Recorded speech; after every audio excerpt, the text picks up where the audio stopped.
Hello guys, my name's Adam. Welcome back to the channel. You catch me on a snowy ride home. Well, most of the snow has melted, to be fair now. More of the wintry ride home, should I say. But yeah, we had a lot of snow down this morning.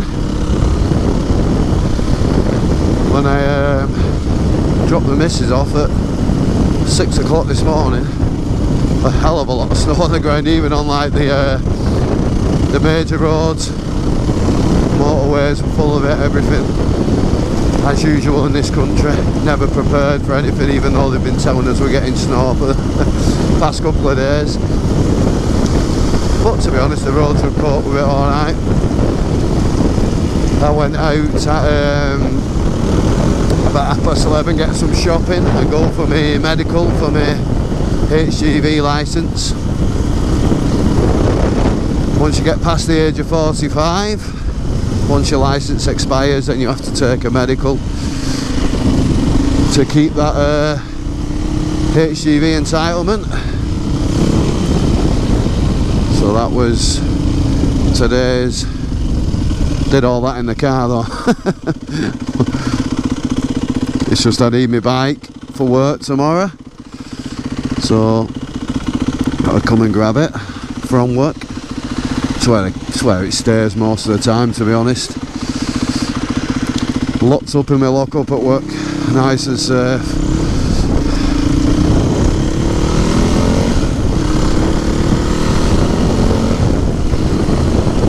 Give you a wipe.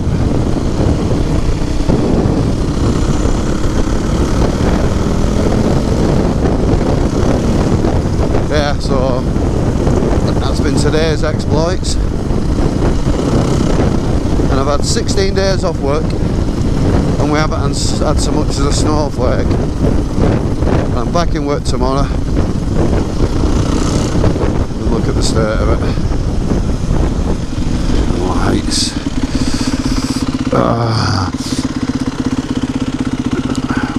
It's about 4:30 now. 4:30 Sunday evening. There's quite a bit of snow about, as you can see, but the roads are good, hopefully. And we're not going to get a freeze tonight. We're only going to get down to like 2 degrees, so hopefully the roads will be alright in the morning. If not, it'll be Uber in it. Even though I put a brand new knobbly on the back of this.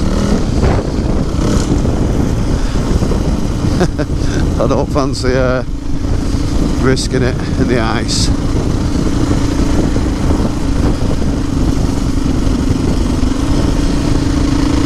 Yeah, I did it myself. First time I've changed a motorbike tyre. I wouldn't attempt it on a road tyre with... I don't know whether it'd be any more difficult. But it weren't too bad changing it on this. The hardest bit was getting the old tyre off. The date on the old tyre was 2019. So you're talking like 5 years. Whether it's been on 5 years, I don't know. Probably with the... I don't know. Looking at the mileage on the bike over the past few years through the MOTs, it could have well been on a good 3 or 4 years. Proof will be in the pudding, see how much mileage I get out of a rear tyre. So I put the same rear tyre on, same rear make, and got the exact same tyre. Can hardly see a goddamn thing, right? Steaming up. Yeah, exact same make, Michelin Enduro medium. See what type of life we get out of it.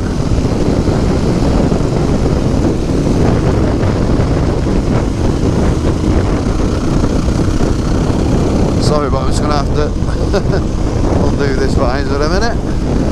A bit better, see a bit now. Need a pin lock. I have to purchase a pin lock for this helmet. Not that they're that good anyway, are they?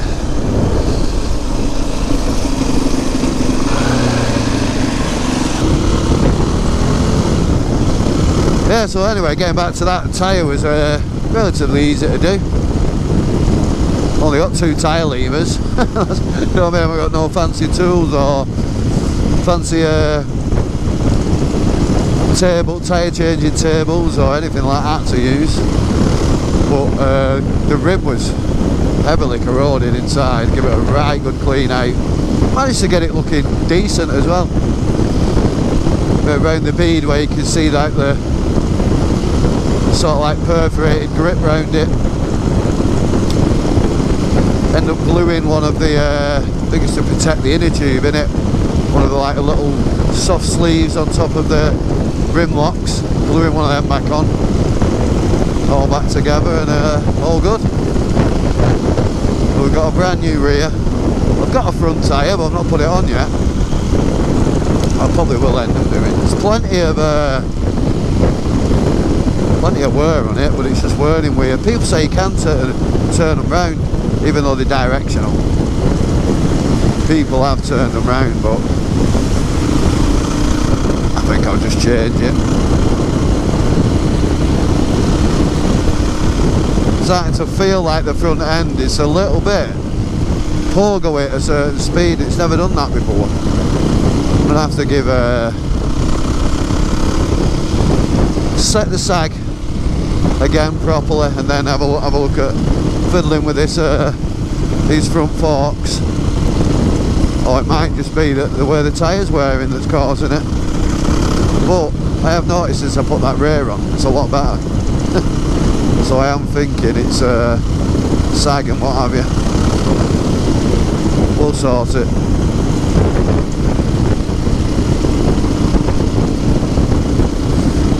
Anyway, I hope you all had a fantastic Christmas, and I wish you all the very best for the new year. Hopefully we can all have a good new year, have a nice spring and a nice long summer. It's just a countdown to spring now, isn't it? Christmas is out the way, New Year's out the way. I just can't wait for spring now. I don't like winter, I don't care what anyone says. There's some good things about winter, but not many. Not enough. Spring, summer and autumn. I think I love autumn better than anything else. The smells, the colours, riding in autumn's fantastic. I like camping in autumn. I know the temperature can get down a little bit at night during autumn, but I don't know. I suppose the start of summer as well, it depends. Our climate is shit, it's all over the place. You can't October we always have some good weather like we did this year. We had a bit of a Indian summer again in October. We seem to have a decent sort of like May, and then it goes crap for the proper summer holidays, and then around end of September into October we seem to have some decent weather, and then it's just wet and miserable. Not so many days of really cold temperatures I've noticed over these past couple of years, even like weeks of like minuses. You get the odd spell, the odd few days, but I'm not complaining about that. But yeah, bring on the spring for me. I love the spring. Early summer, before the solstice.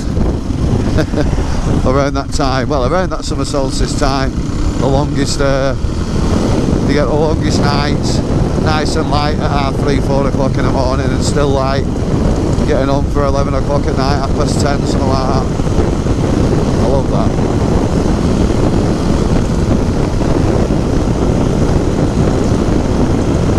But I suppose, like, when I was talking about camping, I suppose it's more like the end of a bit slushy in the middle there. I suppose it's more like the end of I hate this grid here as well. I'll get it out in a minute. The end of summer, end of August, early September. I love that time here for camping.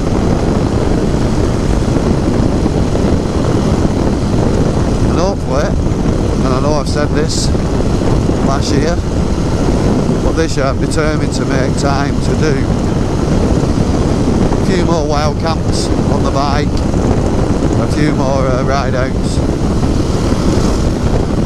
a bit more green laning, maybe try and meet up with the amigos a couple of times, well, certainly more often than we did this year.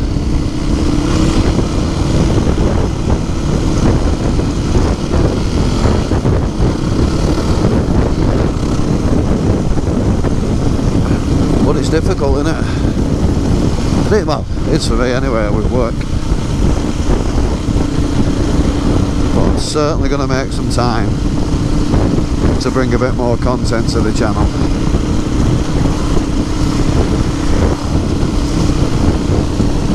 I mean, this is just a bit of a bit of a bumble. It's just to stick a video up, really. I mean, I found the video going back over Salterfell from Bray, which I thought I'd lost that footage for some reason. I thought I deleted it before I went up the Helvellyn hike, and then I forgot I hadn't put it on, but I'd saved it.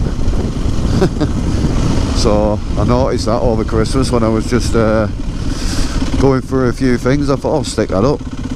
It's actually nearly had 1,000 views, which for one of my videos of late, that's fantastic, because I think the other 3 or 4 videos in the series and that little bit of a ride out doing a bit of Salterfell and a bit of green laning around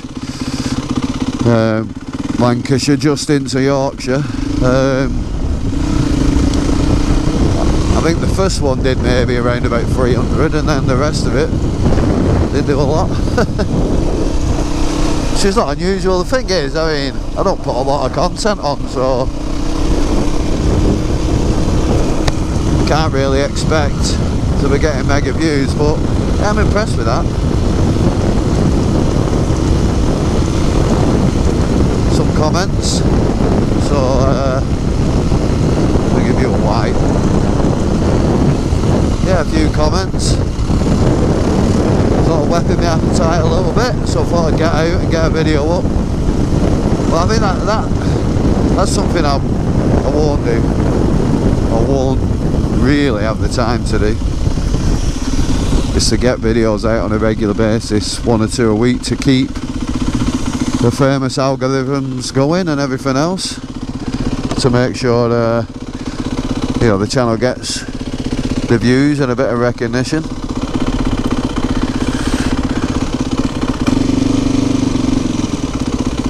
I mean, we all say we don't put stuff up for views, but I mean, I think what people mean by that is, you know, a lot of people's channels, motovloggers channels, you know, they're not going to turn into anything massive or any sort of like income stream or anything like that.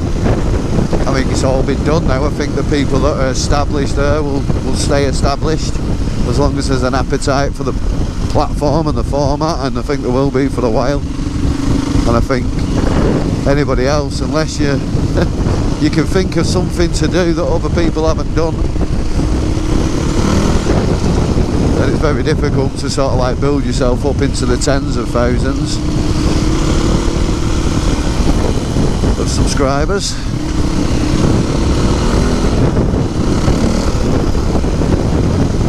But you know, we all like to get views and comments back and good feedback when you put a video up there that you think's worth getting a few comments. I mean, video like this, just commuting in the sodding rain and snow, is not going to get much, but you know, when you've gone out and put a video together, a bit of camping, and maybe got a drone up in the air and different camera angles and stuff, you know, for most people it's I'm proud of them videos, and then they don't get the views, and Suppose you got to ask yourself, is it worth doing? But it all depends what you want to do it for. And to be honest, little community, little, you know, even if it's 10-20 people that mainly comment and I talk to, even if they get some entertainment out of it, and we can chit chat about it and comment about it and watch each other's videos, that's what it's all about, isn't it, really? Anyway guys, I'm home, so I'll bid you all farewell, and hopefully, as promised last year, look at my street, Jesus, I will bring some content to the channel. Thanks for watching. Bye for now. You all ride safe, stay safe, and I'll catch you all in the next one.